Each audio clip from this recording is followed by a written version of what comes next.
Son las 8:35, viernes 26 de julio del año 2024 empieza nuestro panel de conversación. De hecho, mientras hablo, nuestros panelistas se están poniendo los audífonos, acomodándose, entre ellos, por cierto, como cada mañana con ustedes, la editora general de nuestro departamento de prensa, Montserrat Rolano. Buenos días, Montse. Muy buenos días, ¿cómo estás? Muy bien, muy contento, entre otras cosas, de recibir acá al investigador del Instituto Libertad, panelista estable completamente de la casa, don Pablo Rodríguez. Bienvenido, Pablo, gracias por estar acá. Hola, buenos días, muchas gracias por la invitación. Y también es de la casa, lo tenemos un poquito más lejos, pero espiritualmente cerca, al ex ministro de Estado, don Germán Correa. Germán, bienvenido, gracias por estar acá. Hola, ¿qué tal? Muy buenos días, Patricio, Monse. Perdón. ¿Sí? Pablo Rodríguez, sí. Pablo, perdona, Pablo. No les había tocado, parece, la dupla juntos. No nos había tocado. Cosa bastante rara porque los dos son panelistas hace harto tiempo. Sí, hace hartos años. Sí. Bueno, saludos, Germán, a la distancia. Pablo, bienvenido. Yo quería seguir el hilo de la conversación que tenía Pato hace un ratito con la dirigenta de la Red Chilena contra la Violencia hacia las Mujeres, a propósito del caso Macaya. Y ahí les propongo a ustedes analizarlo como ustedes gusten, ¿no? Porque esto, como sabemos, tiene varias aristas. Ayer se dieron a conocer nuevos antecedentes. La unidad de investigación de Mega, algo que no tenía mucha repercusión, dio a conocer parte del fallo que daría cuenta que el senador Macaya sí se implicó en la defensa de su padre. De hecho, da cuenta de algunas declaraciones que fueron parte del juicio. Esto ha generado, por lo menos en redes sociales, no a nivel de los medios tradicionales de comunicación, ha generado hartas reacciones en contra del senador Macaya. Ya sabemos que hace unos días había partidos políticos que pedían la renuncia del senador, cosa que constitucionalmente sabemos que no procede, ¿no? Ahora, esto desde el punto de vista político, Pablo, y ahí te lo pregunto a ti. Ayer lo hablábamos acá con Francesca Parodi, también de Bópoli. ¿Tú crees que hay alguna posibilidad de que esto afecte al sector? Porque es una cuestión que pareciera, y esta es una hipótesis, no se cerró del todo con la renuncia del senador Macaya, ¿no? Y la llegada de Guillermo Ramírez. ¿Cómo ves que esto podría afectar eventualmente al sector de cara también a unas elecciones que son en 3 meses más? Sí, yo creo que efectivamente puede afectar el desempeño de la UDI en particular, a lo mejor también a Chile Vamos. Es una posibilidad cierta de que esto repercute electoralmente en octubre.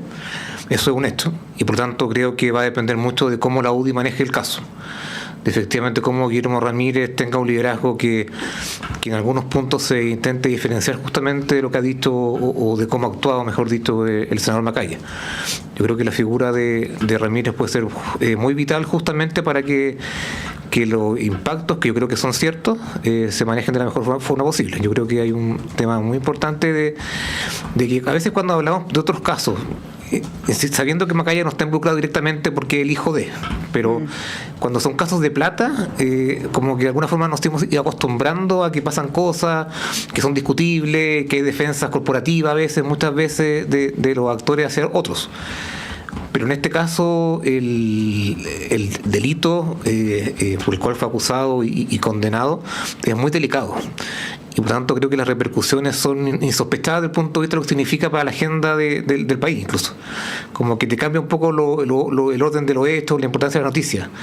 Entonces creo que en ese contexto va a tener un impacto, pero ese puede ser moderado o no, dependiendo de cómo sea el desempeño de la UDI. Sí. Germán, bueno, la renuncia que duda acá descomprimió el ambiente en la derecha, ¿no? Y operó como una suerte también de no sé si llamar como de cordón sanitario para proteger a Evelyn Matei y para proteger también al sector. Ahora, lo llamativo luego de la renuncia es que en vez de que la narrativa sea Macaya cometió un error y renunció, ¿no? Se le adjudica un cierto estatus sacrificial, ¿no? De que lo habría hecho por el bien del sector y que en ese sentido se habría comportado como un dirigente con un alto sentido de la responsabilidad respecto a sus pares, ¿no? Y por lo tanto la renuncia, en vez de ser un hecho negativo, es procesado como un hecho positivo. Al menos esa es la narrativa de Guillermo Ramírez y de varios otros dirigentes del sector. Bueno, ¿cómo lo ves? En general aquí tendemos a pensar que la ciudadanía chilena olvida bastante rápido las cosas. Si esto va a tener efectos de más mediano y largo plazo. Por de pronto la entrevista que hacíamos en el bloque anterior es porque hoy día hay convocadas nuevas protestas en contra del senador Macaya, y por lo tanto el tema, al menos hasta hoy, apagado no está. Por eso es que lo estamos hablando aquí mismo, ¿no? ¿Cuál es tu análisis al respecto? Mira, yo creo que este hecho no tiene solo esas repercusiones, digamos, políticas y todas estas interpretaciones que ustedes estaban recordando, sino que aquí tenemos cuestiones más de fondo. En realidad uno puede ver a través de las declaraciones, es decir, de todo el proceso que Macaya siguió, no solamente como momento culminante, digamos, sino que a través del juicio, lo que uno fue escuchando, ¿no? Las opiniones de Macaya y todo eso, hay dos cosas que impactan desde luego. Uno, en torno a la naturaleza del tema propiamente tal, al abuso que habrían sido sometidas las nietas de este señor, no sé si llamarlo señor en realidad, y en que se repite la constante de poner en duda la palabra de niños, en este caso, respecto a abusos sufridos por mayores, ¿no? Y esta es una constante desde el punto de vista del atropello de derechos también. Sucede con el caso de derechos de la mujer, femicidios y todo eso, que primero se desconoce, ¿no? En casos de abusos, recordemos los casos de Caradima y todo eso, se desconoce, sí, se pone en duda, ¿no? El testimonio de las víctimas. Y aquí ha habido una constante, él pone en duda de frentón, incluso frente a antecedentes que la justicia ha aceptado como jurídicamente válidos. Es decir, por lo tanto, uno supone que hubo una investigación y todo lo que supone llegar a esa conclusión. Primero, ese es el primer hecho, digamos, que una vez más se repite el poner en duda, ¿no? Los testimonios de las víctimas de atropellos tan graves como estos. Y segundo, a mí me hace reflexionar respecto a la catadura ética de gente de la derecha, no en este caso particularmente de la UDI, respecto a atropellos a los derechos humanos también.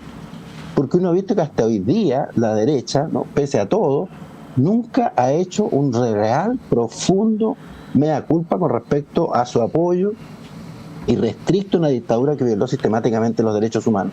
Y hasta hoy día uno puede ver reacciones en ese sentido, ¿no? Que no cuestionan ese aspecto, ¿no? Si recordemos que Pinochet comenzó a ser desconocido, entre comillas, por la derecha, cuando se descubrió que había robado 37 millones de dólares al país. Ahí sí, ¿no? Cuando surge la plata, pero respecto a cuestiones tan fundamentales como valores como los derechos humanos, ¿no? Que son fundantes de los avances civilizacionales que ha habido en el mundo, aunque hoy día también está fuertemente cuestionado por el genocidio en Gaza, todo aquello. Eso es lo que llama profundamente la atención también, porque eso indica que esta sociedad no tiene cómo sanarse de esas inmensas heridas del pasado, ¿no? Si dirigentes tan importantes como Macaya todavía tienen esa aproximación ética a este tipo de problemas, es lo que uno puede ver en la reacción de muchos dirigentes de derecha también, ¿no? Entonces, esa es una inmensa preocupación respecto al estado que nos encontramos como sociedad también en estos temas. Sí, ahí Pablo, bueno, tomar lo que dice Germana, si tú ves que existe un problema ético, porque efectivamente esta semana se ha recordado el rol que ha tenido la UDI particularmente en la defensa u omisión frente a otros casos. Se ha mencionado, por ejemplo, el caso Caradima, ¿no? O'Reilly, etcétera. ¿Tú cómo lo ves en ese plano más general, ¿no? Si tú crees que efectivamente el sector se ha podido como despercudir de esa imagen, y a propósito de este caso, ha habido reacciones que son distintas, ¿eh? Por ejemplo, algunas senadoras, ¿no? Representantes femeninas de Chile Vamos han sido más categóricas respecto de este caso, podríamos señalar. Y lo segundo, ¿cómo esto se vincula o no, a tu juicio, con las negociaciones municipales que están ahí también medias enredadas? Sí, parto por último. Creo que no afecta tanto las relaciones porque ya está en el tramo final. Probablemente Guillermo Ramírez toma un camino que ya está hecho por el presidente anterior, la secretaria general anterior también. Entonces, creo que no tiene mucho impacto la negociación, más bien porque estamos en la semana que queda 2 o 3 días para definir candidatos. Pero en el corto plazo también tiene repercusiones porque justamente afecta a la credibilidad de un partido que es relevante, que es grande y que, como tú bien mencionas, a veces ha estado del mal lado frente a acusaciones generales de abuso, de irregularidades políticas. Entonces no es un partido que por primera vez enfrenta este tipo de cosas. De hecho, creo que la UDI tiene como cierta experiencia en tratar de manejar este tipo de situaciones porque cada cierto tiempo vive crisis de estas magnitudes o peores, que no sabemos hasta cuándo va a escalar. Entonces creo que hay un punto importante respecto a que es un partido que lamentablemente a veces se ha vinculado justamente a casos que hablan de corrupción o cosas de índole de otro tipo, pero creo que hay un punto que tiene que ver como la gente esto lo asocia directamente, y eso va a ser lo importante. Si la gente lo asocia con la UDI, con un mal desempeño de la UDI, con un mal desempeño de alguien en particular, que es el senador Macaya, o que eso también va a tener efecto en la coalición, pues ahí eso tiene repercusiones. Creo que hay senadores que han sido muy duros, con la misma senadora Gatica, otros parlamentarios que han dicho lo que creo que cosas que son correctas. Pero en la derecha, y eso hay que reconocerlo, hay un discurso mucho de la unidad, de que el candidato, una persona que se escapa de ese discurso unitario, sea cual sea el tema, a veces es castigado por la misma derecha. De alguna forma como este parlamentario más independiente, más díscolo, por llamarlo de alguna manera, muchas veces castigado desde la misma derecha justamente cuando no se alinea frente a una posición. Igual que la izquierda, Germán, ¿no? Sí, claro que sí. Entonces ahí hay un tema que tiene que ver cómo se maneja el caso, porque y por eso es tan clave la figura de Ramírez, pensando que tiene una tarea importante de que el partido no se vea de alguna forma más dañado de lo que ya está, porque a mi juicio la renuncia debe haber sido el mismo domingo en la tarde. Las reacciones también surgieron el martes, o sea, tampoco una reacción de Chile Vamos antes. Hay 2 días, 48 horas que uno podría pensar que es mucho poco, pero la verdad es que el tipo de entrevista que dio Macaya, a la cual no fue obligado a darla. Dio 2 entrevistas. Que claro, el primero el domingo y después el lunes. De todas las reacciones del domingo, igual fue el lunes, sí. Porque uno que nosotros aquí con la Monse que trabajamos en este medio, si alguien no quiere dar una entrevista, puede enfermar a la abuelita, como, sí. Pero el tratamiento que le dio el tema del mismo domingo, yo creo que significaba un acto político más breve, más pronto. Y ese daño se va incubando, ya tiene su desarrollo y no sabemos qué termina. O sea, el mismo lunes hubo una marcha que no sé si está multitudinaria, pero hubo mucha gente, muchos colectivos organizados que fueron a la UDI a protestar. Y eso levanta un tema que no tiene control desde el punto de vista de quién lo lidera o no, y que no tiene cómo pararse. Y esas cosas creo que los políticos a veces tardan mucho en leerlo. Ahí, Pablo, te pregunto directo y luego vamos con Germán. Cuando yo estaba escuchando la entrevista el día domingo, eso que a veces le pasa a uno cuando está viendo algo por la tele, ¿no? Dice, esto no debería decirlo, ¿no? Esto va a traer consecuencias. Y como que Macaya no se dio cuenta, y prueba de que no se dio cuenta es que el lunes fue de nuevo, ¿no? Y como tú decías, más o menos hasta la mañana del martes reacciones en la derecha no hubo. ¿No es ese un síntoma de que por lo menos el sector dirigencial de Chile Vamos, pero partiendo por Macaya y por la UDI, no están comprendiendo la gravedad que estos hechos revisten para la subjetividad de la mayoría de la población chilena? Sin ninguna duda estoy de acuerdo con tu comentario. De hecho, esta sensación de que... Perdón que interrumpa, pero Pablo, eso es lo que señala un tema de catadura ética colectiva, no solamente de Macaya, que sale en defensa de un crimen. Ese es el problema que marca, catadura ética de toda una colectividad. No, lo que iba a complementar es que la que ha dicho hasta ahora el presidente y varias gente de la UDI tiene que ver con que esto es un acto casi de una cosa que no se hace en política, de inmolación, claro. Que de alguna forma se sacrifica por un proyecto político. Sí, Germán me está complementando antes que yo.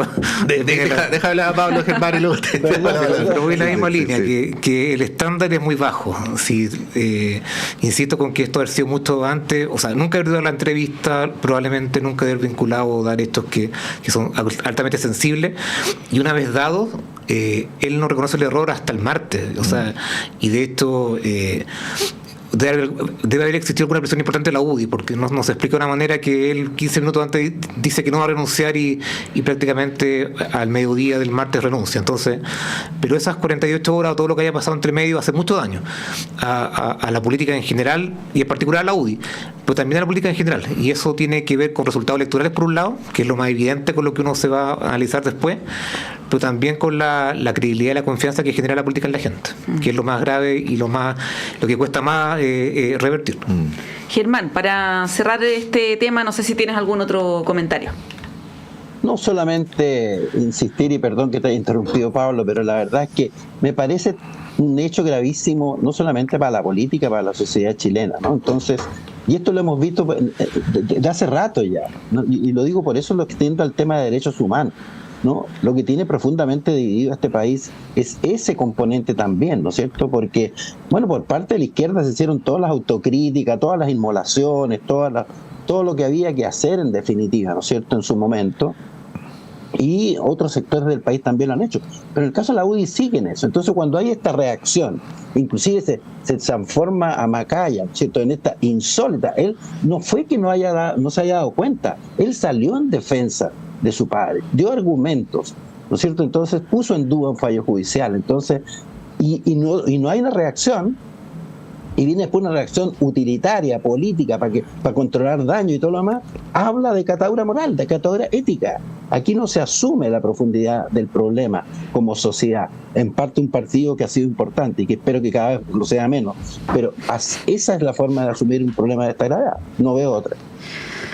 Bueno, vamos a estar pendientes cómo evoluciona o no este caso. Tú mencionabas, Pato, más temprano que hay algunas manifestaciones convocadas para el día de hoy, eso de las 6 de la tarde, así que vamos a estar también pendientes a ver si es que hay alguna otra reacción. Los quiero llevar a otro tema, vamos a alcanzar a dar pausa y lo podemos retomar, que es los dichos de Francisco Vidal sobre TVN, y donde aprovecha de pegarle ahí a un par de canales privados, ¿no? En el caso de Chilevisión, Mega y Canal 13. Estas declaraciones las emitió el día martes en el contexto de una exposición que hizo con la ministra Vallejo en la Comisión de Cultura de la Cámara, y recién ayer hubo reacciones que fueron, pareciera, concordadas, ¿no? Por los canales emitieron declaraciones todos más o menos a la misma hora, criticando duramente, en duros términos, los dichos de Francisco Vidal. Una hora más tarde aproximadamente hubo un comunicado del directorio de TVN que se desmarcó de los dichos de Francisco Vidal, y plantearon que estos fueron hechos a título personal. El mismo Pancho Vidal después dijo que había sido un error, en el fondo que se había emocionado mucho, que por eso planteó lo que planteó, ¿no? Que en el fondo fue que era necesaria una televisión pública para que la gente no se tuviera que informar por Luxich, por Heller y por unos gringos más, en referencia a Chilevisión. Esto abre un tema más allá de la anécdota, del lapsus, ¿no? Que además el mismo Francisco Vidal reconoció que había sido un error. Creo que abre un tema bien de fondo que lo hemos tocado acá respecto del rol de TVN, del rol de la televisión en general, de la televisión pública, y la situación de pluralismo, falta de pluralismo que hay en nuestro país, ¿no? Ahí les quiero dejar la palabra para que ustedes lo puedan comentar. Yo voy a dar solamente una apreciación personal, ¿eh? Yo creo que en el fondo, más allá de la forma, Francisco Vidal se equivocó porque apuntó incorrectamente al sector privado, cuando el tema, desde mi punto de vista, es cómo se fortalece una televisión pública que en rigor, con el tema del autofinanciamiento, TVN no cumple un rol estrictamente público, ¿no? Y qué ha pasado con las políticas del Estado y de los gobiernos que apunten hacia una mayor diversidad editorial, ¿no? Porque el problema, desde mi punto de vista, no es que exista Canal 13, Chilevisión, Mega, El Mercurio, en fin, que la gente se puede informar libremente por esos medios. Es súper legítimo que tengan sus líneas editoriales, conservadoras, lo que sea. El tema es que no exista una alternativa, ¿no? Y ahí yo creo que el foco que pone Francisco Vidal, desde mi punto de vista, es equivocado, ¿no? Pero ahí lo planteo para que lo podamos discutir libremente, como siempre. Pablo Rodríguez. Yo creo que el tema es muy importante y es de fondo, como tú dices, Montserrat, respecto a que tiene que ver con la propiedad de los medios, tiene que ver con la libertad de información, con todas las cosas que uno rescata como importante, pero aquí muchas veces cuando el mensajero es el que habla de esa manera, el mensaje un poco se contamina. Creo que las declaraciones de Francisco Vidal son más bien en su tono político más que en su rol más a cargo de una institución. Son más bien de un carácter político, pero al mismo tiempo, y creo que aquí está lo más grave, es que estas discusiones y lo que él plantea no permite ver el tema de fondo, que tiene que ver justamente con cómo TVN se financia y cómo enfrenta la tremenda deuda que tiene a su espalda, que en los últimos tiempos solo ha aumentado prácticamente. Entonces creo que en sus declaraciones hay una crítica al modelo probablemente que puede ser válido o no, que lo puede compartir o no, pero que a través de generar esta posición más política, de alguna forma intenta tratar de salvar a TVN de una forma indirecta, que tiene que ver justamente con que es necesario hacer mayores esfuerzos justamente para que se financie de una forma más duradera el tema de TVN y su plan. Pero creo que eso de alguna forma queda escondido en la crítica política que él hace. Y por tanto creo que en el fondo lo que él intenta plantear es de alguna forma como un tipo jugada en cual releva un poco más un tema que el otro, pero aquí la gran tarea que tiene él es dar un salvataje y pensar en un salvataje a la televisión pública. Y creo que eso no lo está haciendo. Creo que la crítica política que él hace tiene otro carácter, otra intención, y no justamente lo permite discutir el tema que tiene que ver cómo TVN sobrevive en un contexto en el cual no están las condiciones para ello. Sí, por el otro lado me pasa que si Vidal no lo hubiera dicho de la manera brutal en que lo dijo, quizás no estaríamos hablando de esto. Así que si uno fuera como bien maquiavélico, diría que cumplió plenamente su propósito, ¿no? O sea, instaló el tema planteándolo de una manera más allá del tipo de lenguaje que habitualmente se usa en la política. Yo me voy a guardar para después de Germán, así que te doy la palabra, Germán. Bueno, yo creo que Francisco se le salió su beta de ese programa de televisión en el que siempre participaba, ¿cierto? Ese tipo de comentarios. Pero sí, Patricio, yo creo que es cierto, de alguna manera puso un tema. Aquí hay dos temas en realidad involucrados, como ustedes señalaban, ¿no es cierto? Uno, primero el modelo de televisión pública que tenemos, que no es el que existe en otras partes. Personalmente yo estuve en desacuerdo con este modelo cuando se inició por allá por los años 90, ustedes recuerdan, en el gobierno del presidente Elwin. Porque a mí como ministro de Transporte y Telecomunicaciones me tocó firmar los proyectos de ley y estaba involucrado desde ese punto de vista. No era la Secretaría General de Gobierno manejó el tema desde la presidencia, pero quien tenía que poner la firma en el proyecto de ley era yo. Y por lo tanto participé en los debates que tuvimos en esa época, y yo personalmente estaba en desacuerdo con transformar Televisión Nacional, que hasta ese momento era estatal, totalmente estatal, si ustedes recuerdan. Ahora, de hecho, bueno, en la junta directiva eran los representantes de las Fuerzas Armadas los que estaban ahí, había 4 militares que gobernaban Televisión Nacional durante toda la dictadura. Entonces, eso fue cambiado a esta televisión pública con un consejo políticamente definido, digamos, repartido los cargos ahí. Entonces, creo que no es la mejor forma de aproximar una televisión pública. De modo que creo que... Y además a eso ponerle el autofinanciamiento, con lo cual Televisión Nacional, a mi juicio, no funciona de manera diferente a otros canales de televisión, desde el punto de vista de que realmente hace lo mismo, no hay una gran diferencia, y por lo tanto entra en esta locura de tener que financiar estrellas carísimas, gente con unos sueldos que son fuera de Chile, etcétera. Entonces, la situación financiera en que está, además, se vincula con toda esta evolución que tú, Patricio, Monse, conocen perfectamente el inmenso cambio que ha habido en el mundo con respecto a las comunicaciones, ¿no? Sí. Entonces, el desafío de los medios de comunicación tradicionales, de todas estas tecnologías y aplicaciones, etcétera. Entonces aquí hay dos problemas, ¿cierto? El modelo de televisión, y la otra, obviamente, es que señala al país, ¿no es cierto? Aquí tenemos nosotros sectores conservadores que se arman por todos lados para mantener un control ideológico hegemónico en la sociedad. Entonces, controlan medios de comunicación. El empresariado chileno es tremendamente ideológico. Y partidista, inclusive en relación a otros empresariados que uno conoce en América Latina y el mundo. Entonces, tenemos aquí ciertas constantes en la estructura social y política chilena que tienen muchísimo que ver con nuestro pasado político, desde luego, década de los 60, 70 y después la dictadura.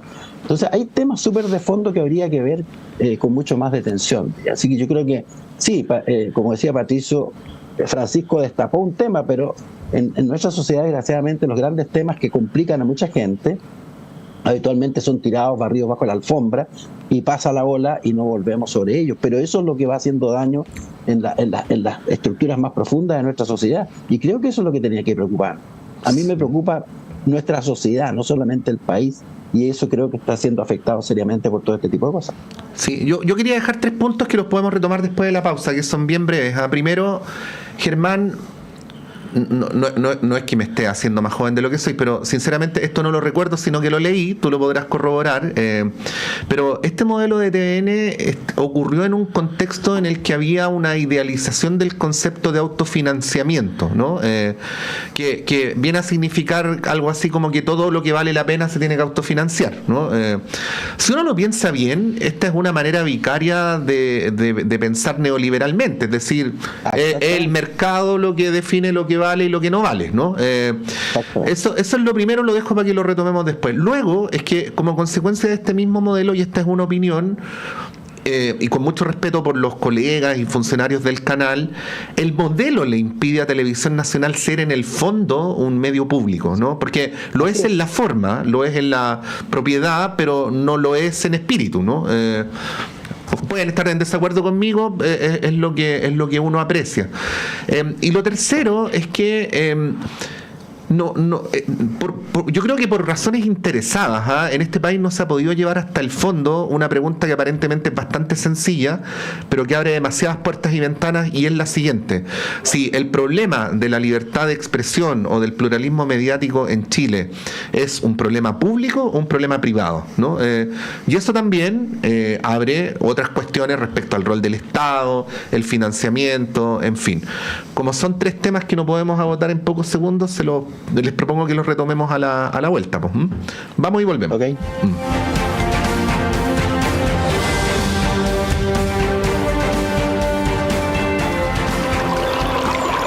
Aguas Trayén o Cascada en Mapudungún es la mejor agua purificada con tecnología de última generación. Para más información, visite su página web www.aguastrayen.com.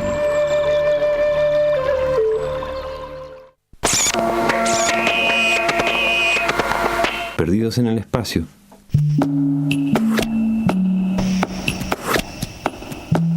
Tanta música nueva y tan breve la existencia para darse cuenta.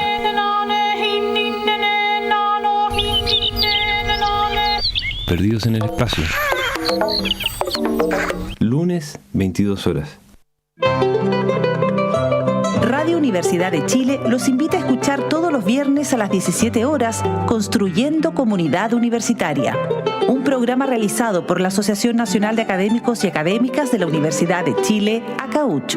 Este espacio tiene como objetivo dar a conocer el trabajo de las y los miembros de la comunidad universitaria con acento en lo que hacen, piensan y proponen los académicos con una perspectiva interdisciplinaria.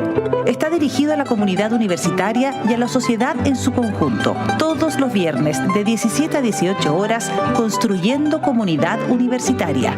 Conducen dirigentes y dirigentes de ACAUCH en el 102.5 FM y radio.uchile.cl.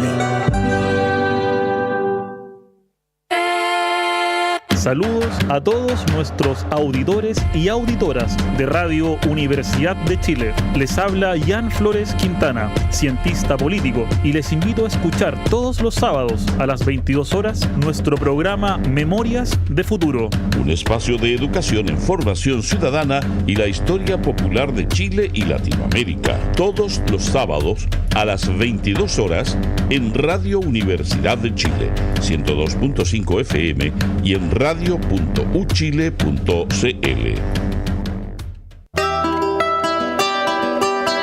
Radio Universidad de Chile te invita a escuchar cada miércoles a las 16 horas Rocadictos.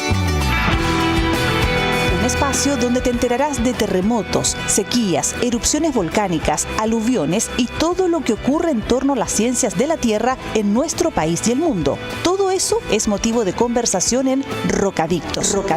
Académicos y académicas de los departamentos de Geología, Geofísica y del Centro de Ciencias del Clima y la Resiliencia de la Universidad de Chile se reunirán cada miércoles a las 16 horas para explicar estos fenómenos y responder tus preguntas. Rocadictos, miércoles 16 horas por Radio Universidad de Chile, 102.5 FM y radio.uchile.cl. Vuelve la Feria Internacional del Libro de Macul. Encontrémonos con Diana Aurenque, Mala Imagen, Constanza Michelson, Paulina Urrutia, Laura Landaeta, Javier Rebolledo, Gabriel Salazar, Carlos Caselli, Mario Lepe, Dora Barrancos, Dr. Nico Soto, Freddy Stock y el profesor Gonzalo Peralta. Nos vemos entre el 1 y el 4 de agosto en el Gimnasio Municipal de Macul, ubicado en Avenida Quilín 3250. Más información en filchile.cl. Colabora Radio Universidad de Chile.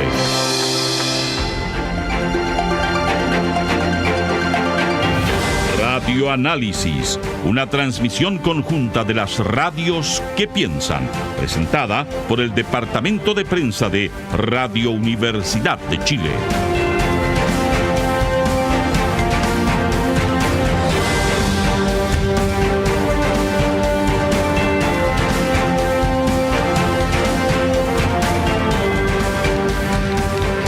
Gran tema el de los medios de comunicación, rol público, rol privado, en fin, lo seguimos conversando acá durante la pausa, pero lo que realmente tiene gracia es que lo hagamos en público, así que retomamos lo que veníamos hablando antes, vamos a invertir un poco el orden de las intervenciones, así que Germán Correa, te doy la palabra. Sí, sin duda este es un tremendo tema, porque además dice relación con, digamos, la salud democrática de una sociedad, ¿no es cierto? La real posibilidad de que todas las opiniones que existen en la sociedad tengan cierta igualdad de oportunidades de expresarse. Pero eso es un poquito idealista cuando uno sabe, digamos, cómo son las cosas y cómo son en este tipo de sociedad. Además, aquí tienes el poder económico, finalmente tratan de convencer de sus verdades al resto de la sociedad para mantener ese poder. Es decir, ese es un clásico de ciencia política, en definitiva. Así es que, y los medios de comunicación cumplen un papel, por supuesto, importantísimo, y no es raro entonces que en Chile incluso los grupos económicos no traten de controlar todos los medios de comunicación. Bueno, tenemos el caso del Grupo Lustig, que finalmente hasta tiene un canal de televisión, entonces, pero es una constante. Sí, Patricio recordaba un poco el inicio de esto, que fue en los años 90, respecto a Televisión Nacional, ¿no?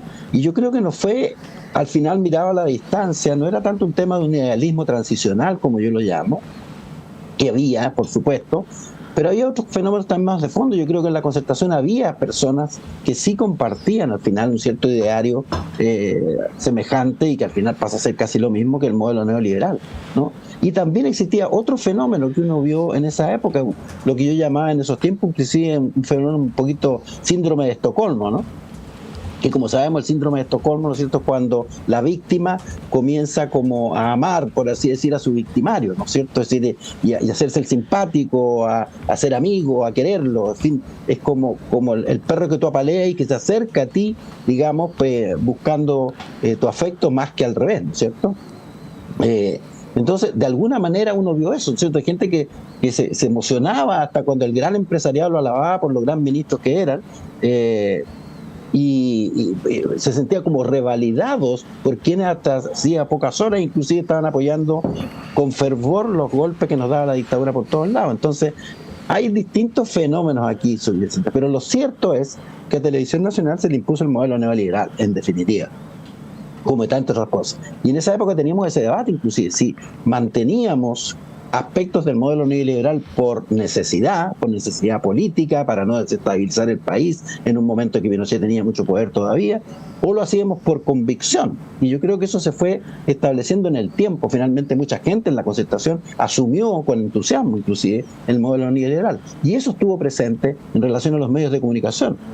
Yo recuerdo que tuvimos debates con respecto, por ejemplo, todos sabemos que el Estado es un gran anunciador. El Estado publica muchas bases de licitación, avisos, etcétera, en los medios de comunicación, y generalmente iban a los medios de comunicación más grandes. No iban, van. De la derecha. No iban, van. Todavía, hoy. ¿te das cuenta? Sí.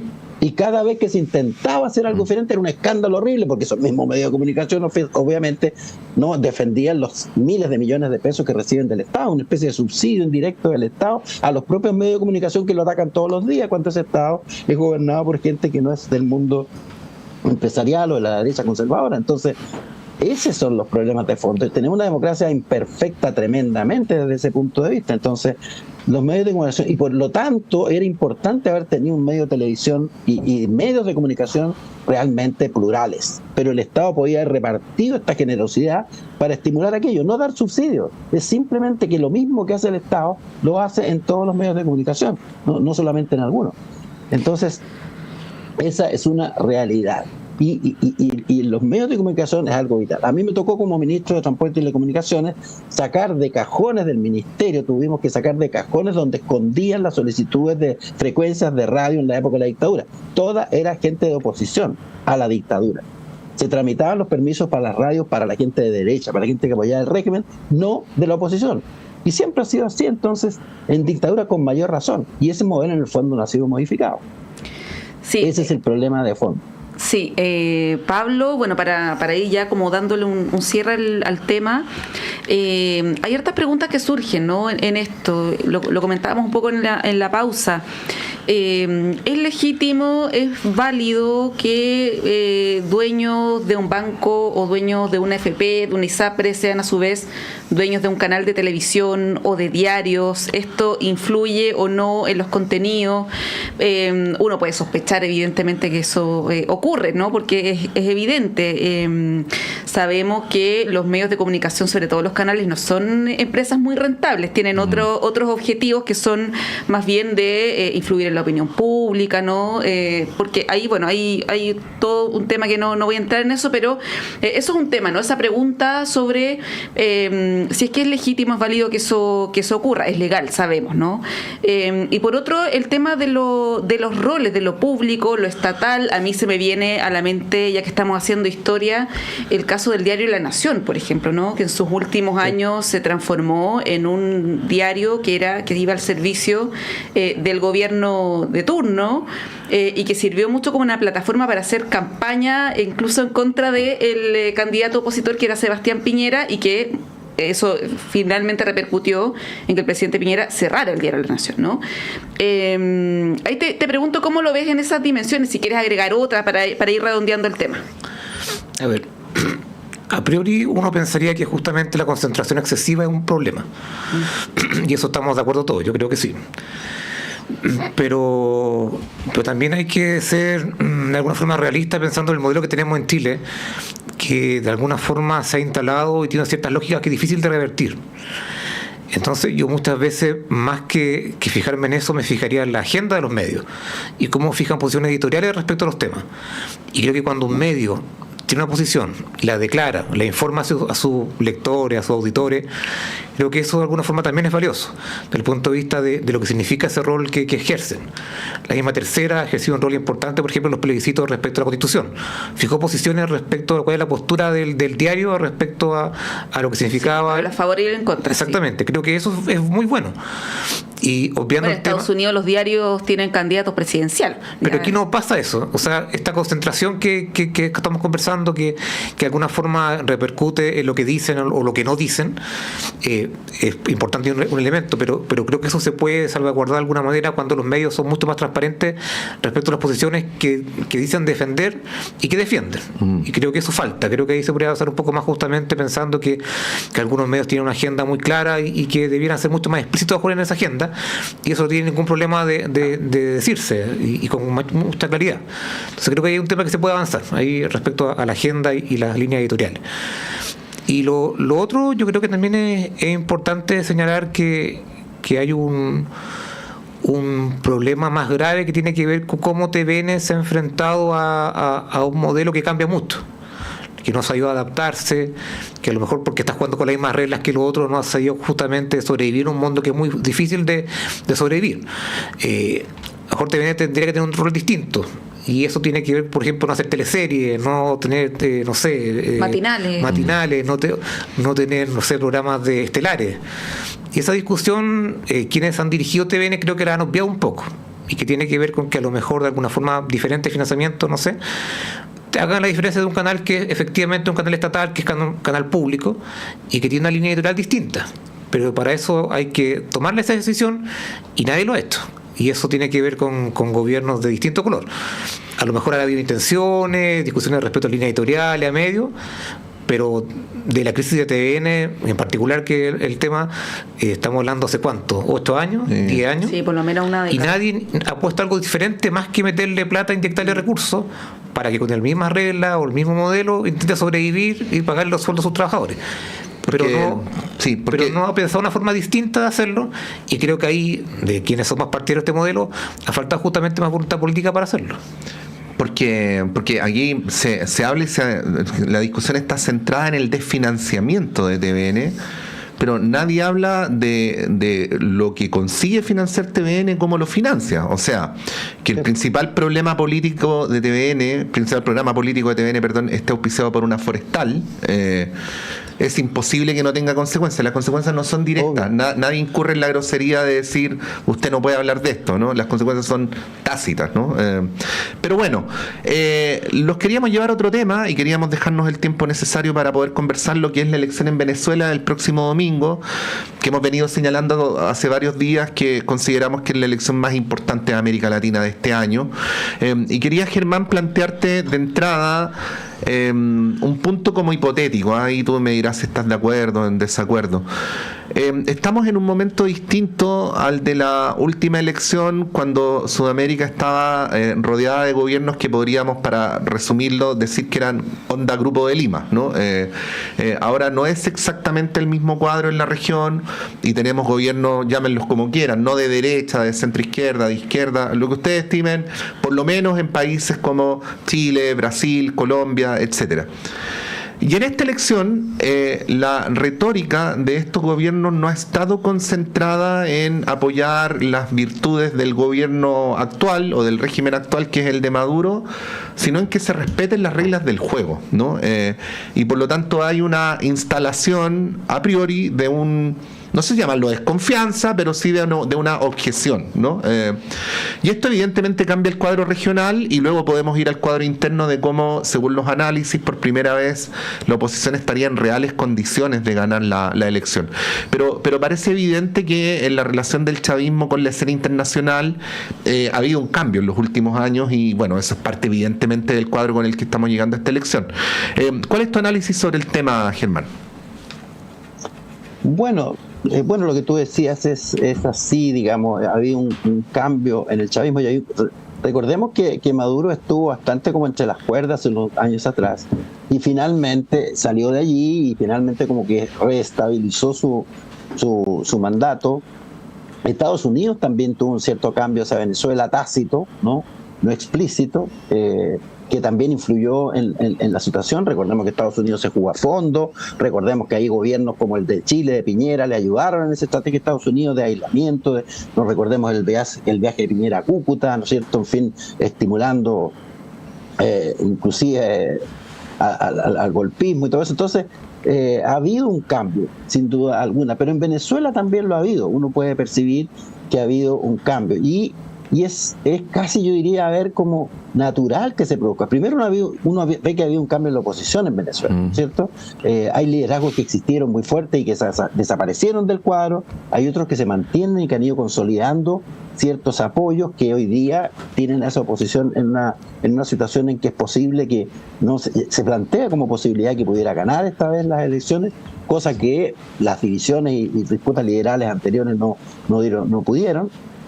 Y obviamente hay un desgaste del régimen, es decir, no hay ningún régimen de cualquier color que tenga que con el tiempo se desgaste. Es decir, miremos nuestra propia realidad, la Concertación gobernó 20 años, pero se desgastó terriblemente hasta el punto que desapareció, ¿no? Desapareció del mapa. Una de las coaliciones políticas más exitosas en la historia del país, desapareció en la nada, ¿no? Producto de sus propias contradicciones y desgastes. Entonces, estos son fenómenos de la política, como de la ciencia política, diría yo, que también están ocurriendo en Venezuela, ¿no? El desgaste de un régimen que lleva ya muchos años y por lo tanto que abre posibilidades a quienes no participan de ese régimen. Ahora, que se ponga en duda esto, siempre ha existido eso con respecto a Venezuela. Recordemos que ha habido observadores internacionales y el mundo que se mueve, ¿no es cierto?, para tratar de dar ciertas garantías. Y claro, se está anticipando algo. Pero esto no es raro tampoco. Recordemos que Trump en Estados Unidos hasta desconoció los resultados de la elección pasada de Biden y todavía habla de Biden como presidente como ilegítimo. Entonces, esto pasa en política, ¿no? Y en todas partes, independientemente de los colores políticos. Pero lo que hay que ver son como los procesos más de fondo. Y creo que ahí sí están habiendo novedades en el caso de Venezuela, que veremos qué sucede con las elecciones próximas.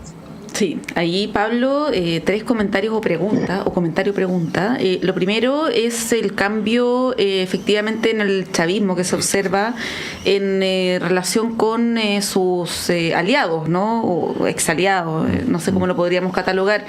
El caso de lo que planteó Lula a principios de semana es bien decidor respecto a eso, ¿no? El hecho de que Colombia tampoco se haya pronunciado y tampoco entiendo por lo que dijo ayer Antonia Urrejola, iba a enviar a veedores internacionales. Sí. Lo que pasó con Alberto Fernández, que él decide hacerlo público, esta desinvitación de Maduro por dichos que habían apoyado lo que planteó Lula, ¿no? Y bueno, como había una reacción, ayer lo hizo el presidente Boric y se han ido sumando. El fin de semana pasado también hubo una declaración de otros gobiernos más vinculados a la centro derecha. ¿Cómo ves eso, no? La relación entre el chavismo y sus aliados, por decirlo así, regionales, que denotan, y a mí me da esa impresión, una especie de estar como dando manotazos de ahogado, ¿no? Esto de desinvitar a Fernández, parecieran no ser unas buenas decisiones. Lo segundo, el cambio en la oposición.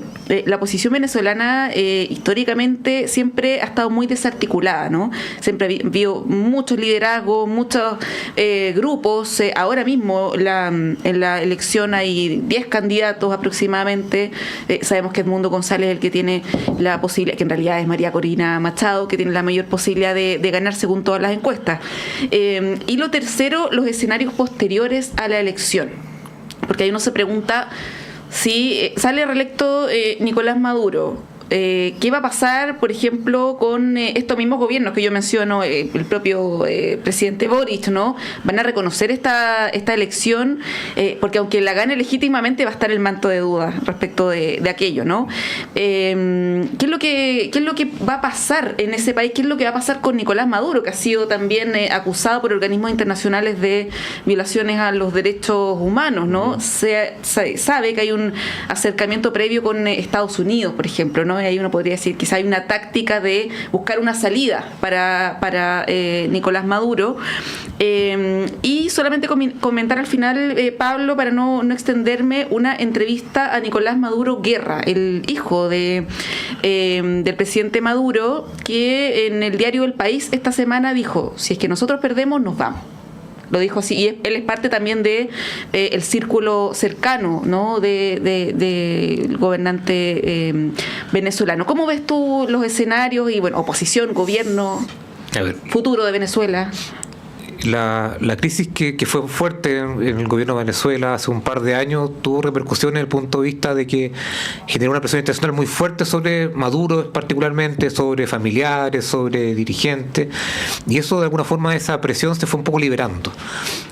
principalmente por el rol de Estados Unidos, de que de alguna forma trató de buscar ciertas garantías para todos, justamente pensando que el gobierno tuviera un distinto desenlace, y especialmente pensando en el desempeño de las elecciones. Y eso creo que Maduro, o el gobierno en general de Venezuela, no lo cumplió desde el punto de vista de que, hay que ser súper claro, a la oposición no se le dejó competir de la forma que la oposición quería competir.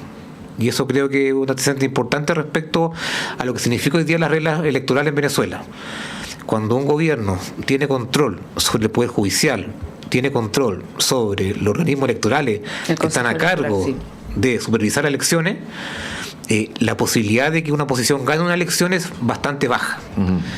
Y por tanto, yo lo único que uno podría pensar o presuponer es que solo van a perder las elecciones si es que está acordado que las pierdan. Desde el punto de vista de que efectivamente está pensada una transición entre un gobierno y otro. Y que ahí probablemente no Maduro, sino que quienes gobiernan en general el país tengan una posición de justamente pensar en que vamos a perder las elecciones, pero hay un mecanismo, una reforma, un proceso en el cual se sale del poder, pues eso genera cierta amnistía, pero lo único que se me ocurre pensar es que si efectivamente la oposición va a ganar las elecciones, porque está acordado que pierda el gobierno. No veo un mecanismo que competitivamente puedan ganar y que el gobierno pueda reconocer los resultados. Yo veo difícil eso. Puede haber un quiebro o no en el núcleo más cercano a Maduro, pero creo que el punto central tiene que ver con que es muy difícil que la oposición gane una elección. No están las garantías para ello.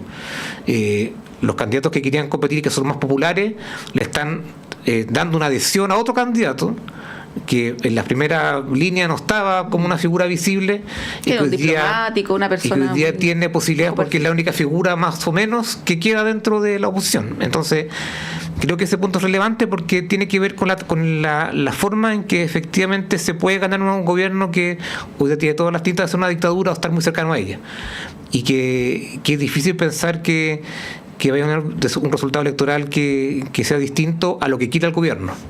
Y a lo mejor el gobierno puede pensar una transición pactada y pueda pensar justamente en salir del gobierno y del poder. Pero eso significa que hay un acuerdo por detrás, porque no hay otra forma de ganarle a un gobierno que, insisto, controlar el poder judicial, el poder electoral, y por lo tanto creo que hay pocas vías de escape si es que no hay un reconocimiento de que del régimen ha terminado o que el ciclo ha terminado. Y eso le corresponde principalmente al gobierno. Sí, por una transición pactada, algo así, ¿no? Sí. Bueno, es muy relevante lo que va a ocurrir en Venezuela el próximo domingo. Es muy importante que lo analicemos, además, en todos sus alcances y consecuencias.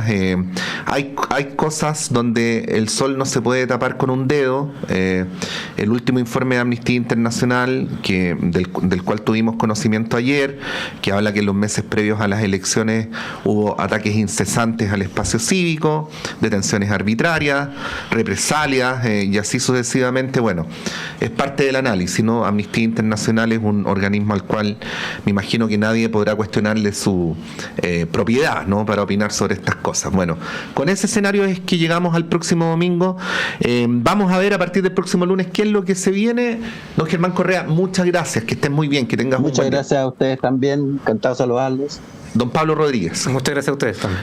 Y con Montserrat vamos a un breve alto, y a propósito de esto mismo, a la vuelta vamos a tener una entrevista sobre este tema. Vamos y volvemos.